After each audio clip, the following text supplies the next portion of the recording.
اللہ نے انسان کے اس سارے دنیاوی سفر اور دنیاوی آزمائش کے بدلے میں اور انسان کے دنیاوی اعمال کے بدلے میں سزا اور جزا کا جو معاملہ ہے وہ جنت اور دوزخ کی صورت میں رکھا ہے۔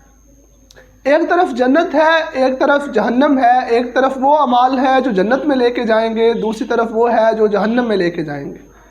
تو کچھ اعمال ایسے بھی ہیں جو ہمیں جہنم سے بچا سکتے ہیں۔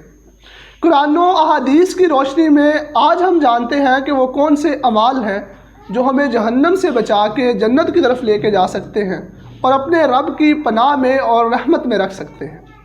رسول اللہ صلی اللہ علیہ وآلہ وسلم نے فرمایا کہ صدقہ آگ کو بجھاتا ہے۔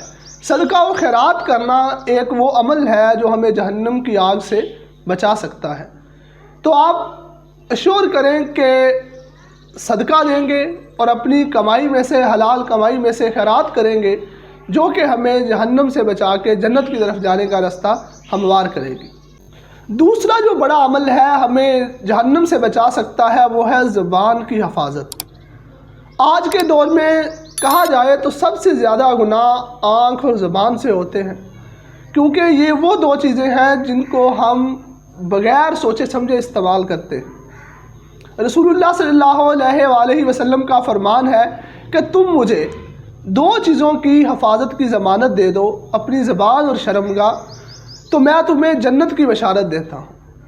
یعنی زبان وہ ہماری جسم کا حصہ ہے جو ہمیں جنت اور دوزخ کے راستوں پہ لے کے جا سکتا ہے۔ تو خدارا ہر بات کو کرنے سے پہلے سوچئے اور تول کر بولیے تاکہ کہیں ہمیں یہ جہنم کی طرف نہ لے جائے۔ اسی فہرست میں تیسرا عمل ہے استغفار کرنا، اپنے رب سے معافی کرنا۔ بحیثیت انسان ہم لوگ غلطیاں کوتاہیاں کرتے ہیں، اپنے رب کی نافرمانیاں بھی کرتے ہیں، تو سب سے افضل یہ ہے کہ جیسے ہی گناہ ہو اس کی معافی طلب کر لی جائے، استغفار کر لیا جائے۔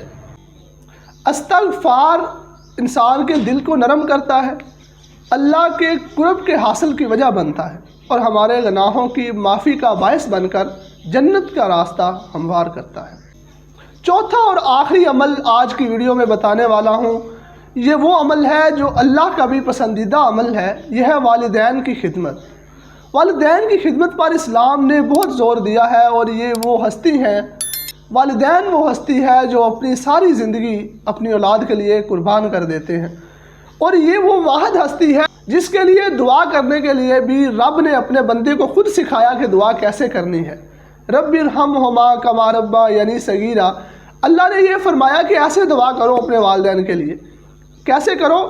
یہ مانگو کہ جیسے انہوں نے بچپن میں مجھ پر رحم کیا، مجھے پالا، مجھ پہ احسان کیا، اسی طرح سے یا اللہ تو میرے والدین پر رحم کر۔ تو یہ وہ عمل ہے جو ہمیں نہ صرف آخرت کی کامیابی بلکہ دنیا میں بھی کامیابی دلائے گا۔ تو آپ ان چیزوں کو، ان اعمال کو اپنائیے اور اپنی جنت میں جانے کا رستہ سیدھا کیجیے۔